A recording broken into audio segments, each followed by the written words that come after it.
І так, лайфхак, як обійти отаку страшну балку гіпсокартоном чи штукатуркою.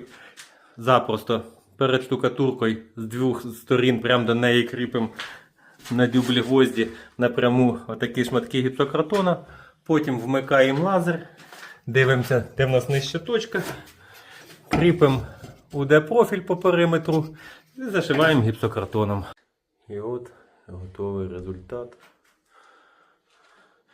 Я лишнє підрізав і завернув, і закріпив все одно на штукатурці, якраз і без переводняків. І тут заштукатуримо.